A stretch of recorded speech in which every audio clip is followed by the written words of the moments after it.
I drank iced tea, then it came. It was the summer of 2019 when I first encountered the strange iced tea. I was staying at my cousin's house in a small, forgotten town on the edge of nowhere. The air was thick with humidity, and the sun beat down mercilessly, leaving nothing to do but sit inside with the air conditioning running and a cold drink in hand. I remember it like it was yesterday, the glass of iced tea sitting on the counter, beckoning me. I had just arrived, and my cousin, quiet, reserved, and a little strange, had offered me the drink without a word. He'd made it himself, he said, and I wasn't about to turn down something cold on such a scorching day.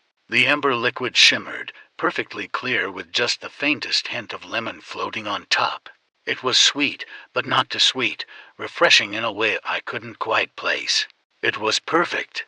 But something changed after that first sip. I felt my throat tighten, a strange, metallic taste creeping over my tongue, almost like the aftertaste of rust. I set the glass down, thinking nothing of it, probably just my imagination, but as the seconds ticked by, I began to notice something far more disturbing. The glass wasn't empty. I'd barely drunk half of it, yet the liquid inside the glass seemed to refill. Slowly, imperceptibly, the iced tea level began to rise, as if an unseen hand was pouring more into the glass. I blinked, confused. My cousin wasn't paying attention. He was sitting across the room, absorbed in his own thoughts, his eyes distant. I lifted the glass to my lips again, hesitant, but the cool liquid was too tempting. I drank. The sweet, metallic taste spread across my mouth once more. But this time, I didn't set the glass down. The refilling continued.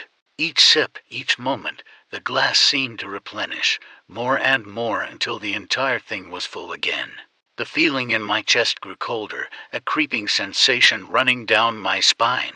The glass was now full to the brim, too full, too heavy, but I couldn't stop. I felt compelled to drink. I remember staring at the amber liquid swirling in the glass as I brought it to my lips again, the room growing darker around me. The walls seemed to pulse, breathing in and out in rhythm with my own ragged breaths. I couldn't look away from the drink. My reflection in the glass was wrong. My eyes were hollow, sunken deep into my skull. But I was too thirsty. I drank and drank, the liquid never diminishing, always replenishing, as if the iced tea itself was alive, feeding on my desperation, feeding on my fear. Each swallow made my throat feel colder, my stomach emptier, until I could no longer feel anything but the overwhelming need to consume more. The sweetness turned sour, the chill turning to a biting cold that spread through my veins, numbing me from the inside out. I tried to scream, but my throat was too dry. My hands trembled as I clutched the glass, the ice now frozen solid and yielding, the glass practically searing through my skin with an unnatural frost. My cousin stood up from his chair, finally noticing my panicked state.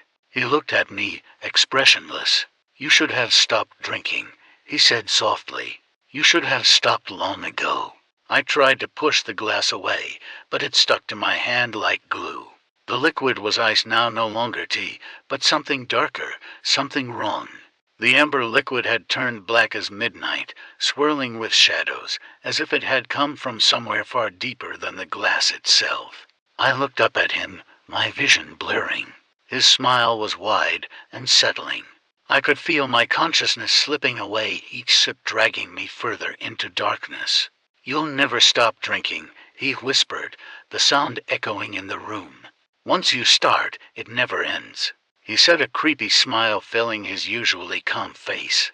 I screamed, or at least I tried to, but no sound came.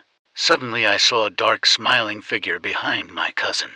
I saw them talking, but I could only hear the relentless sloshing of the tea as it refilled, again and again, like a never-ending nightmare. The last thing I remember was the cold, so much cold, and then nothing.